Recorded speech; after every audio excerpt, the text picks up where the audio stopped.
The first step is to take parchment paper and line the pan with it. Then set it aside. Now get a saucepan. Second step is to take some butter.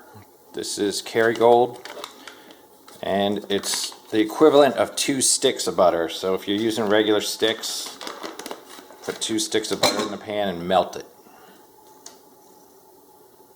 Alright, now the butter's melting.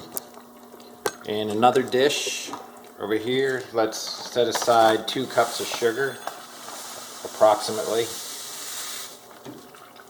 It's okay if it's a little bit less.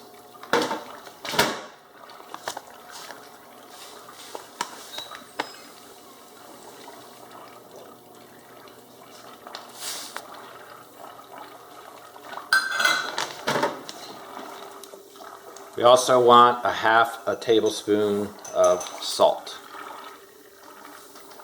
If you used unsalted butter, use a whole tablespoon. Now we want 3 cups of pecans, actually about 3.5. Now these are pieces. You can also use halves. I just got these in the bulk section at the store.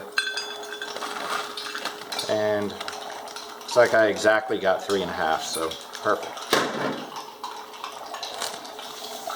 Alright, butter's all melted. Now we're going to put in that salt and sugar until it's well mixed.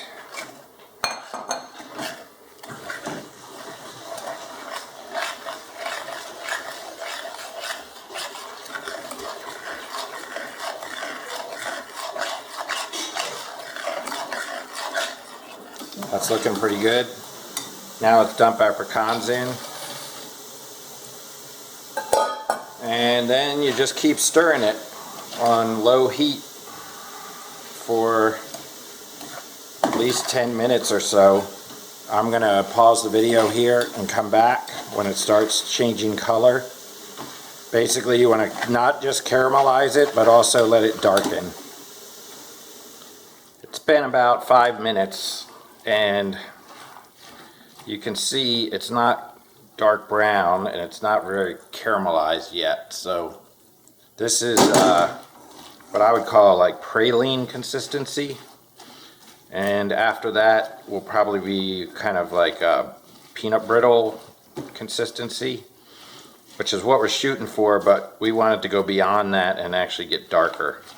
So I'm gonna pause the video again and come back after it's cooked longer. Another 5 minutes has passed about, and we're still not there. In fact, it doesn't really look much different. There's the height of the flame, by the way. That's the lowest this particular burner goes. I have other burners that can go a little lower, but for this stage, this is good, and you just got to keep it going. We're at about 15 minutes now, and you can see it's getting thicker and darker. The goal is to get it to be almost like Heath bar color, meaning the inside, not the chocolate. It's getting there, but keep going until it looks brown, darker brown. Alright, that's what we were looking for. It's probably been about 25 minutes of stirring, and the brown stuff is almost liquid now, but very thick liquid, and there's even a tiny bit of smoke coming out of the pan, which kind of lets me know I think it's ready. Now we're going to transfer it to a pan. Alright, so now we're going to take this, let's turn off the heat, whoops, turn off the heat, and then put it on that parchment pan that we made earlier. And I'm using a silicone spatula because it doesn't stick to it. And then try to flatten it out as much as you can, because it's going to harden pretty fast. Try and spread it out so it's touching almost like a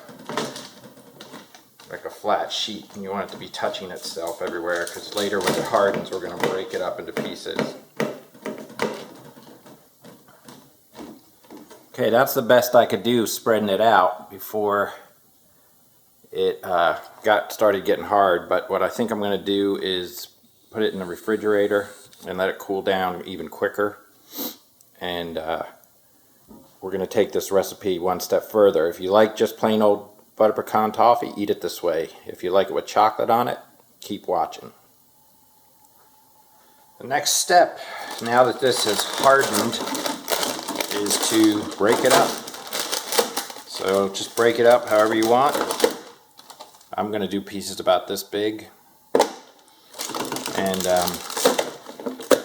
while that's happening, I'm warming up some water to do the double boiler method of melting chocolate, where you take a bowl like this and you're going to put it on top of your simmering water. And I've got some dark chocolate here, and you just buy that at the store. It's the melting wafers, I guess they call it. I'm just going to put that there and break this up, and then I'll come back and film a little more. There we go. Look at that delicious melted chocolate. So all we have is some hot water under there on very low heat, and it's enough to keep the chocolate from bubbling and burning. And what I do is I just take tongs and put a piece in the chocolate, flip it over, and then take it out and put it on the parchment.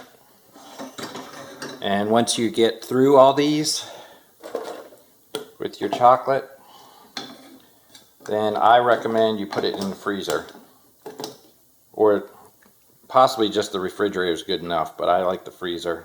Cool it down as quickly as possible, and it keeps that nice shiny color usually. If you let it harden at room temperature, it might turn that chalky look that chocolate sometimes gets. So definitely chill it. And I bought dark chocolate, which I'm doing now, and then here's some milk chocolate, which I'm going to do next as soon as I run out of dark chocolate for dipping. There we go. Dark chocolate pieces all coated, and I'm going to stick them in the freezer now. Here's another look at the pieces that I'm not putting chocolate on, but I just wanted to show off the color so you can see how dark it kind of gets. Not as light as peanut brittle, and it's dark like a Heath bar. There we go. It's all done. Now you can take these pieces and store them for, I'd say maybe about a week or so. They'd be good in your pantry or just in a container.